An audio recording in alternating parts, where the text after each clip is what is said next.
Selamat pagi adik-adik. Bertemu lagi di kelas online kita kali ini. Alhamdulillah sudah kedatangan lagi pemateri. Nah, langsung aja kenalan, silahkan Kak.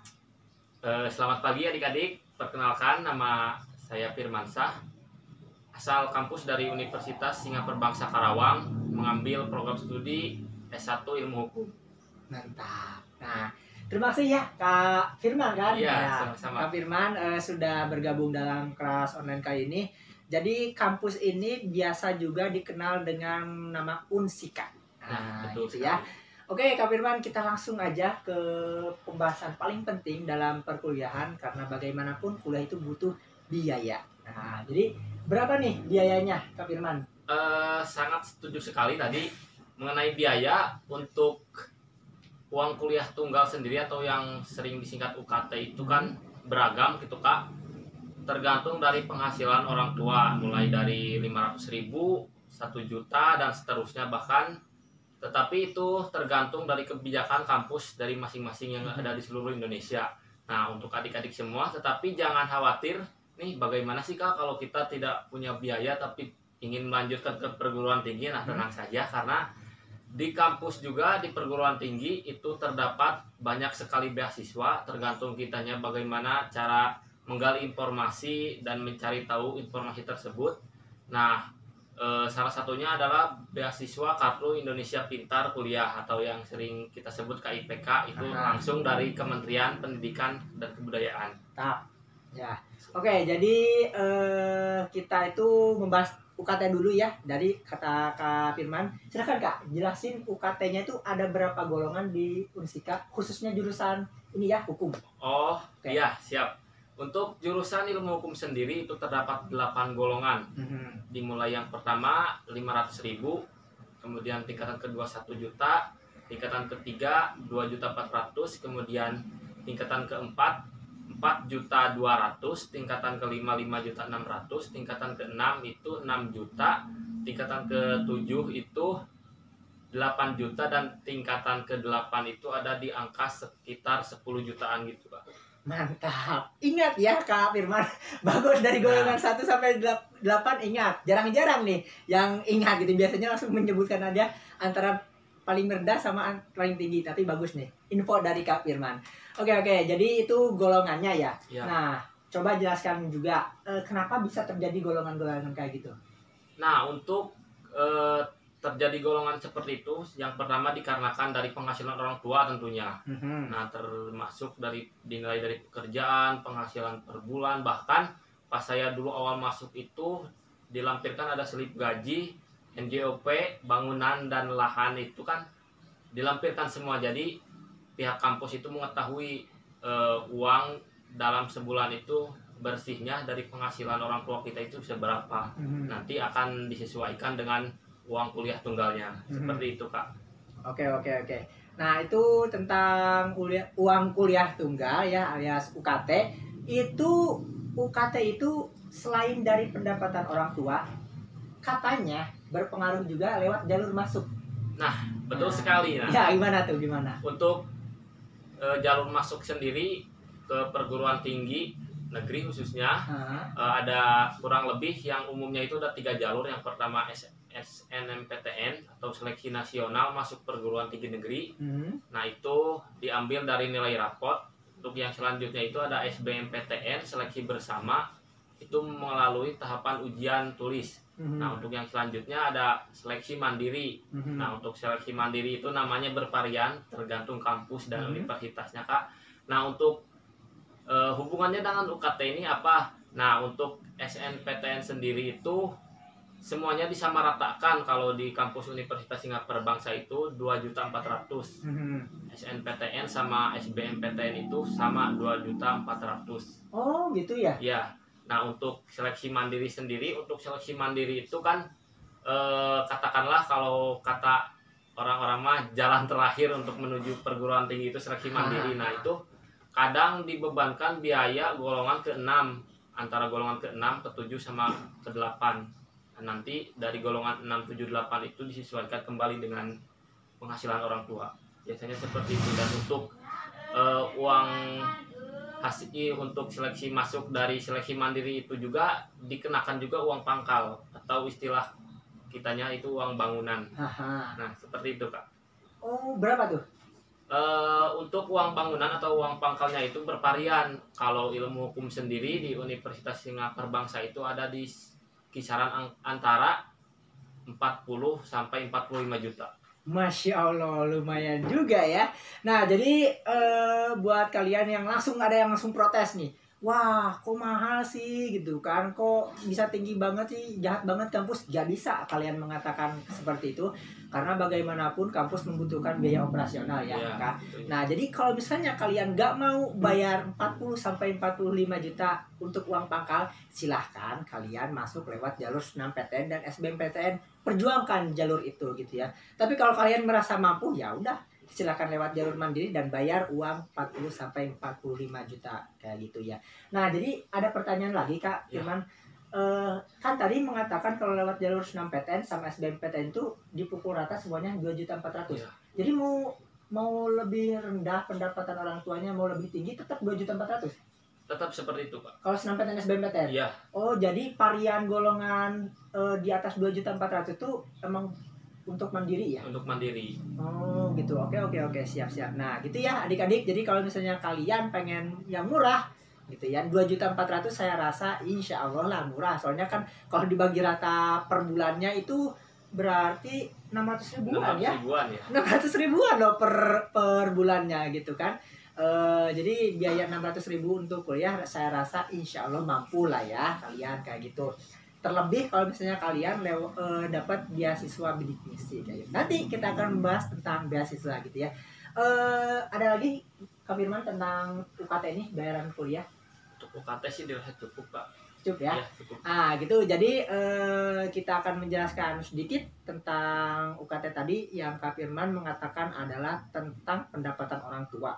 Jadi pendapatan orang tua di sini adalah maksudnya itu udah beban. Nah, jadi beban orang tua. Nah, misalnya nih pendapatan orang tua tuh kalian misalnya sebulan tuh pendapatan orang tua 5 juta misalnya. Nah, ada bebannya misalnya dikurangi inilah, dikurangi itulah, bayar itulah, sisa misalnya 4 juta misalnya atau sisa 3 juta. Nah, berarti kemungkinan kalian bakalan dapat UKT-nya misalnya di 2.400.000 gitu ya. Tapi kalau misalnya pendapatannya lebih besar dari sana, dikurangi bebannya kemungkinan lebih tinggi gitu di sana.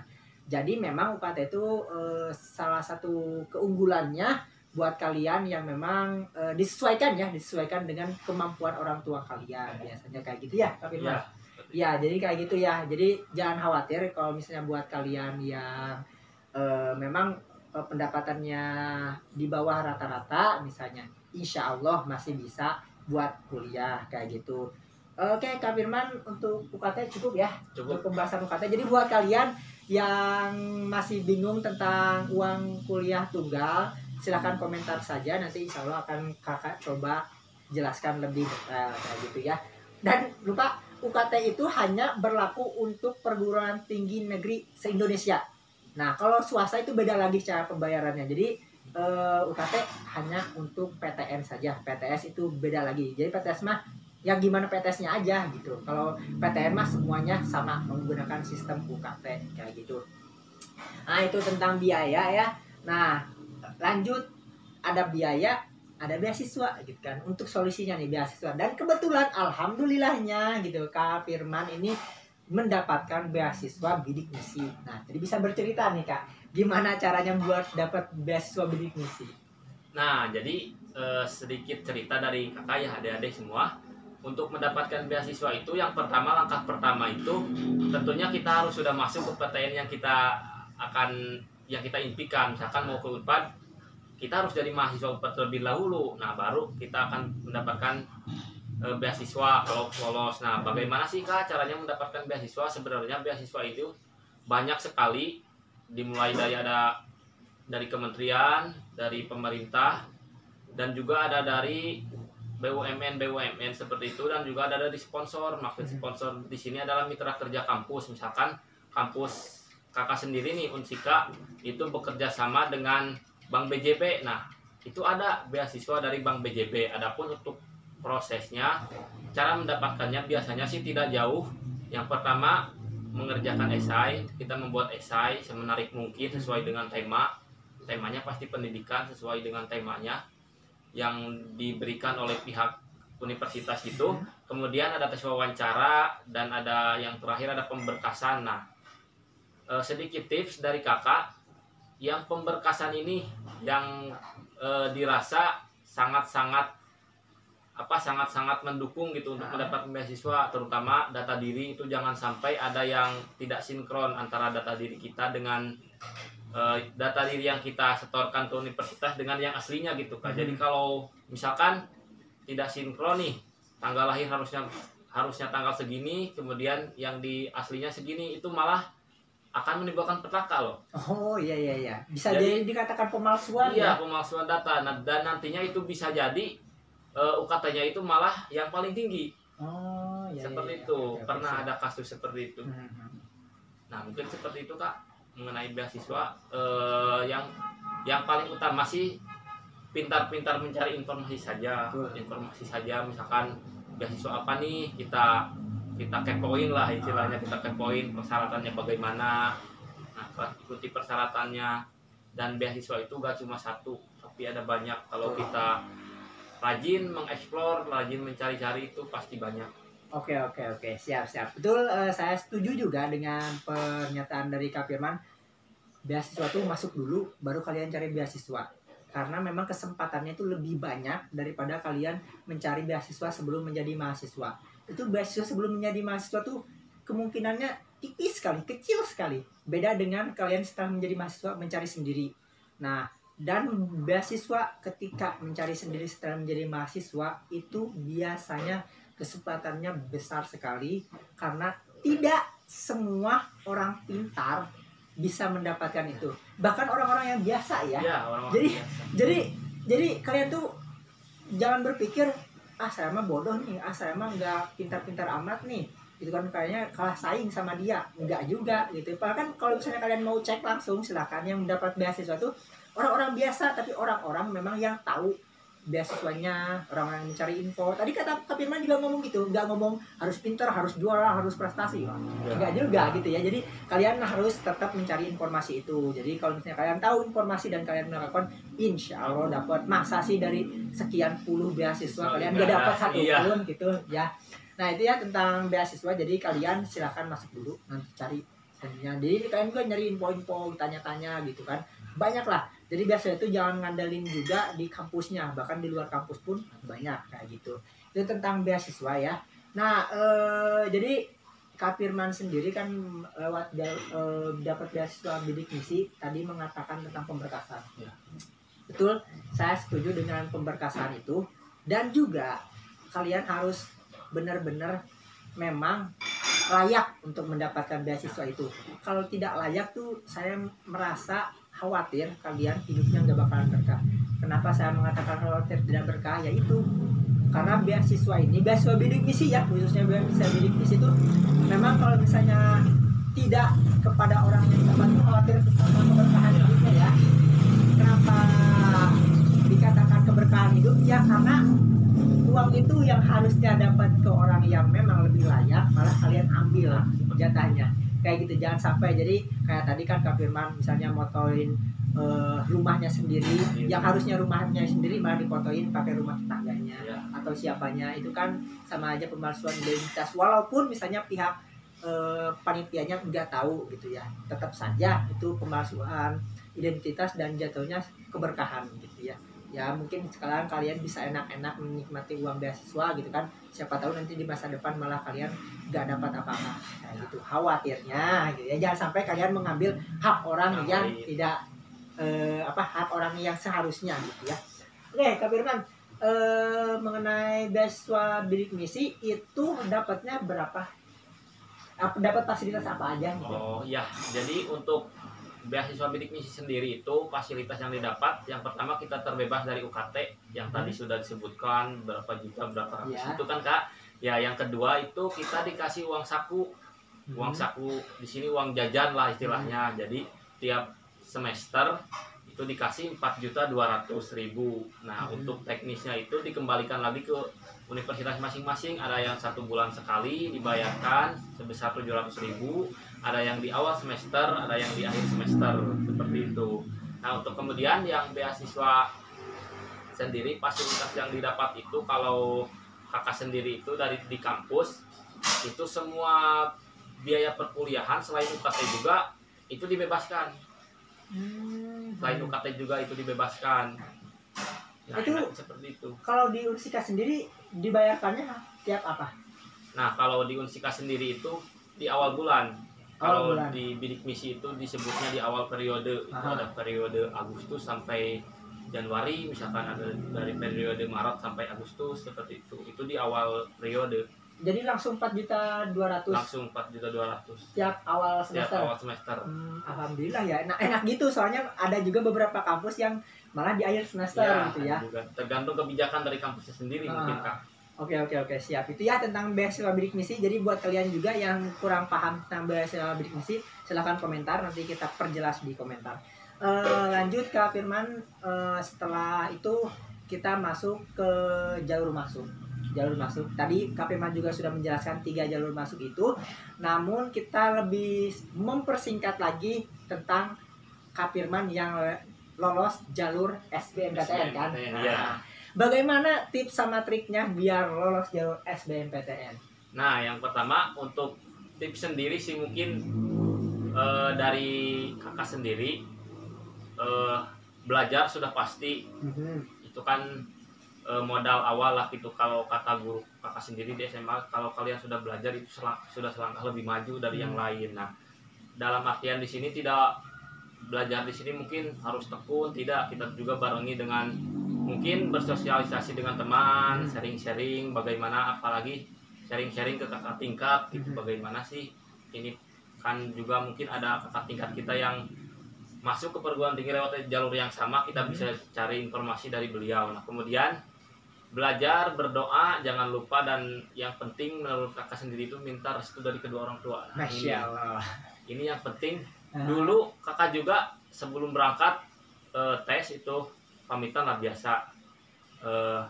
Katanya ya silahkan, kejar apa yang kamu cita-citakan, mudah-mudahan lolos, ibu berharap nah kamu lolos. Dan akhirnya dengan izin Allah mungkin kaya dan dengan usaha kita yang kuat akhirnya lolos di SBMPTN ke PTN yang diharapkan, seperti itu. Alhamdulillah. Dan juga kalian harus ingat kalau soal-soal SBMPTN itu banyak sekali yang tidak diajarkan di sekolah. Di sekolah itu banyak gitu sekali. Gimana tuh, Kak? Nah, itu angkatan, soalnya beda ya angkatan saya dengan angkatannya Kak Firman. Kan 2000 waktu tes 2014 itu ya. Walaupun saya juga SBMPTN gitu, tapi berbeda. Silakan. Berbeda. Nah, jadi untuk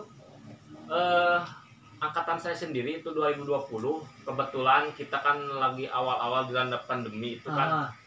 Nah, untuk tes sendiri itu kita di shift, dibagi 3 shift. Kemudian untuk soal itu TPA atau tes potensi akademiknya itu dihilangkan. Misalkan kalau kalian yang berminat ke jurusan saintek itu tidak akan dites fisika, kimia, biologi, matematika pasti ada lah. Matematika pasti ada. Nah, untuk di angkatan Akang itu seperti itu. Tetapi kalau kan ada yang ngomong, wah enak nih Kak, tetapi tidak ada enaknya karena soal pas waktu itu hampir 50% lebih itu menggunakan bahasa Inggris. Plus minusnya ya. Plus minusnya ya. Jadi untuk plusnya mungkin bagi yang anti hitung-hitungan, fisika, kimia itu mungkin tidak ada. Nah, untuk minusnya itu kan bahasa Inggris soalnya. Dan kemudian benar sekali tadi yang seperti yang dikatakan bahwa soal SBMPTN itu hampir dikatakan tidak dipelajari di sekolah. Beneran, itu beneran. Kakak sendiri yang merasakan bahwa pas awal masuk ke ruangan untuk tes, kaget dong lihat soalnya, wah kok ini tidak kenapa gini ya? gitu soalnya. Pas sekolah ya. Pas sekolah diajarnya apa, pas pelaksanaan tesnya soalnya lain lagi gitu. Tapi kalian jangan patah semangat, banyak kok ada buku-buku SBMPTN kayak gitu. Terus ada apa tadi yang seperti ya saya katakan, ada tryout juga, ada kakak tingkat yang mungkin lebih dulu dari kita bisa cari informasinya, seperti itu sih Kak. Oke, berarti kesimpulannya adalah pertama kalian usahakan membeli buku atau minjem buku gitu. Yang penting jangan fotokopi ya. Khawatir mengurangi keberkahan juga soalnya ya. Mendingan minjem, kalau punya uang ya silahkan beli buku gitu ya tentang SBMPTN dari sekarang gitu ya. Nah, terus kalau misalnya kalian punya uang lebih, bisa kalian ikut bimbel SBMPTN dan sering-sering mengikuti tryout SBMPTN itu ya. Kenapa di sekolah tidak dipelajari tentang SBMPTN ya? Karena memang sekolah hanya mewajibkan sampai SNMPTN saja. Ya. SBMPTN itu tidak wajib bagi sekolah gitu. Jadi buat kalian yang memang menargetkan di SBMPTN khususnya gitu kan, buat kalian yang pengen lintas jurusan itu kan harus SBMPTN. SNMPTN itu nggak bisa, harus tetap lintas jurusannya. Nah, iya, lintas jurusan ya. Iya, soalnya dia dulu waktu di MAN 3 Sukabumi alias MAN Surade IPA ya. Nah itu jadi khususnya yang kalian buat lintas jurusan ya jangan berharap SNMPTN, kalian langsung belajar saja dari sekarang SBMPTN kayak gitu ya. Nah tentang SBMPTN sekian, lewat jalur masuknya itu ya langsung kita akan membahas tentang jurusan. Kenapa sih Kak Firman memilih jurusan ini, alasannya gitu? Waduh, ini sangat berat sekali ya. Nah jadi untuk jurusan hukum sendiri jujur saja ya, ini mah mungkin sebagian dari siswa juga, mungkin nama juga manusia ya Kak, pasti ada kelebihan ada kekurangan. Nah saya sendiri itu sangat anti, bukan anti sih, sangat lemah dalam hitung-hitungan. Nah sangat lemah dalam hitung-hitungan, kemudian mikir gimana caranya supaya namanya juga kan udah sama hitungan teh udah gak seret gitu, dipaksain juga pasti sama seperti itu. Pada akhirnya ngambil jurusan hukum, tetapi satu pesan dari kakak sendiri itu, dalam kalian nanti memilih jurusan jangan asal ikut-ikutan teman. Nah itu yang paling bahaya itu. Misalkan ada CS, misalkan kesini kita ikut kesini, nah itu jangan sekali-kali berpikiran seperti itu. Nah dan juga untuk kenapa saya memilih jurusan hukum, yang pertama mungkin dari passion saya sendiri. Saya kan dulu di MAN 3 Sukabumi itu aktif organisasi, OSIS, Pramuka, Paskibra dan sebagainya. Nah itu dirasa cocok masuk ke jurusan hukum yang lebih mengandalkan teori dengan praktek public speaking yang bagus. Oke, mantap. Seperti itu. Terus? Nah untuk mengambil jurusan hukum sendiri, alasan yang kedua selain tadi ya karena hitung-hitungan juga. Nah saya tentunya sejalan dengan apa yang saya cita-citakan. Seperti itu. Oke, siap. Nah itu ya kenapa alasannya ngambil jurusan hukum, ya karena memang gak sesuai dengan suka hitung-hitungan gitu ya. Jadi di jurusan hukum ini gak ada hitung-hitungan ya Kak? Bukan gak ada sih, tapi ada itu. Cuma juga, tapi mendalam ya? Tidak mendalam, hanya matematika dasar, penambahan perkalian yang seperti itu. Gitu ya. Oke, siap. Nah itu ya kenapa ngambil jurusan hukum. Lanjut ke ini ya, ke pertanyaan adalah selama kuliah belajarnya apa aja di jurusan hukum? Jadi untuk di dunia perkuliahan itu sendiri sangat berbeda ya adik-adik dengan di SMA. Kalau misalkan kita belajar di SMA nih atau di MAN, kita belajar dari jam 7 sampai jam 2, misalkan istirahat. Kalau di kuliah itu enggak seperti itu. Nah di semester pertama kita itu dibebankan memilih, kalau ini mah tergantung sistem dari universitas, ada yang kita milih sendiri. Untuk mata kuliahnya ada juga yang sudah dipaketkan gitu Kak. Nah untuk saya sendiri itu sudah dipaketkan 8 mata kuliah dalam waktu 1 minggu. Nah untuk penjadwalannya, misalkan untuk penjadwalan mata kuliah ini hari apa, jam berapa, itu kita yang nentuin. Misalkan mata kuliah bahasa Indonesia hari Senin jam sekian sampai jam sekian. Nah dan juga untuk di tingkat PTN sendiri itu atau di perguruan tinggi itu ada yang namanya mata kuliah wajib universitas sama mata kuliah wajib fakultas. Nah maksudnya apa? Mata kuliah wajib universitas itu apa saja, misalkan contohnya bahasa Indonesia, matematik, bahasa Inggris, pendidikan agama. Nah itu mata kuliah wajib universitas. Kalau mata kuliah wajib fakultas itu tergantung dari jurusan apa yang kita ambil. Misalkan saya tadi mengambil jurusan hukum, ada mata kuliah wajibnya itu ada hukum pidana, hukum perdata, hukum tata negara, hukum acara pidana, acara perdata, dan juga ada ilmu negara dan lain-lain sebagainya. Seperti itu, Kak. Oke, itu ya yang dipelajarinya. Aduh, bingung saya tentang intinya, teorinya apa aja ya. Jika jangan dulu bingung ya, itu aja gambaran umumnya gitu ya. Kalau misalnya masalah belajarnya nanti gimana, bisa dipelajari dari Bisa nol. dipelajari dari nol. Dari nol ya, bisa ya? Iya, dipelajari. Oke, jadi kalian jangan khawatir buat yang jurusan IPA khususnya gitu ya, santai, masih bisa dipelajari sampai nol gitu ya. Jadi itu tentang belajar selama perkuliahannya. Nah, ini kita masuk ke pertanyaan yang ditunggu-tunggu sama orang tua juga, dan kalian pasti dipertanyakan ini sama orang tua. Pertanyaannya adalah, mau jadi apa kamu di jurusan ini, alias prospek depannya, rencana ke depan, rencana karirnya kayak gimana. Soalnya kan orang tua pasti nanya gitu. Pasti. Selain biaya, pasti nanya, ngapain kamu gitu kan. Iya. Selain kalian pengen jadi Hotman Paris. Ya.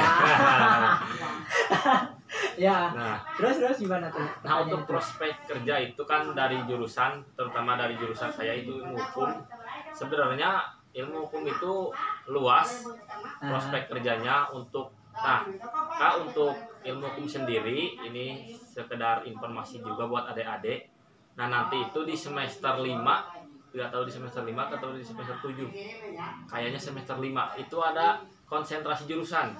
Nah, maksud dari konsentrasi jurusan itu apa? Nanti itu ilmu hukum itu kan bahasanya umum. Nanti itu diperkhusus, ada hukum pidana, hukum tata negara, hukum perdata, hukum administrasi negara. Nah, nanti kita itu suruh milih mau masuk ke hukum yang mana, hukum tata negara, hukum pidana. Nah, untuk prospek kerjanya juga berbeda-beda. Nah, hukum tata negara mungkin jadi politisi bisa, jadi birokrat bisa. Jadi untuk yang pidana misalkan jadi jaksa, jadi pengacara yang kata tadi Hotman Paris ya. Jadi polisi pun bisa. Nah, ataupun jadi analis hukum.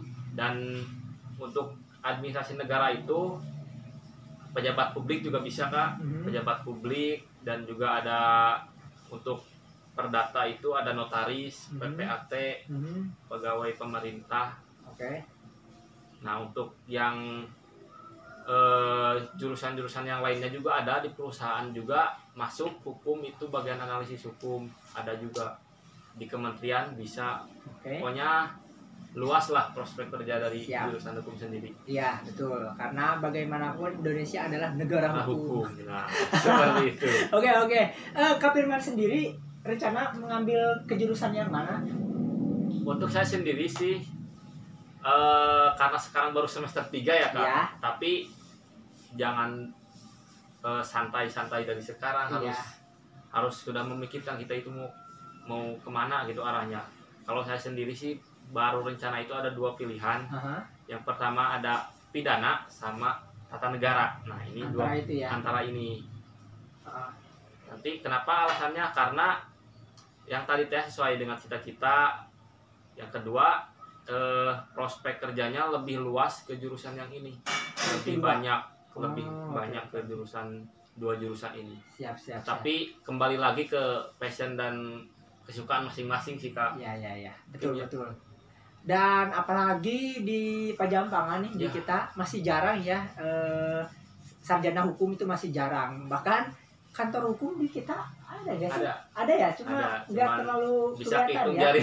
Benar, jadi memang sangat luas ya, apalagi ya mungkin di kita untuk saat ini di Pajampangan masih sedikit yang mengerti atau paham tentang hukum ini ya. Memang belum ada sarjananya, maksudnya belum banyak gitu ya, karena yang itu untuk saat ini.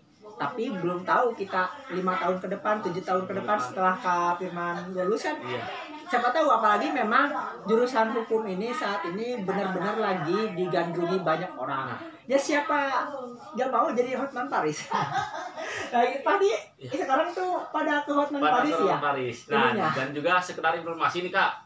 Untuk jurusan hukum sendiri itu memiliki daya tampung terbanyak dari jurusan yang lainnya. Di Unsika? Di Unsika maupun di perguruan tinggi lain. Oh, gitu. Berapa sih daya tampungnya? Kalau di Unsika sendiri itu SNPTN sama SB itu 150. 150 150. orang. Untuk mandiri itu biasanya di Unsika sendiri itu menyesuaikan sama kapasitas Mm-mm. kampus. Tapi biasanya mandiri lebih banyak ya? Biasanya mandiri lebih banyak. Berarti kalian seangkatan berapa kelas? Kalau kakak sendiri seangkatan itu ada 10 kelas. Benar itu ya, 10 kelas dengan rata-rata 52 orang sampai 54 orang sekelasnya. sekelas.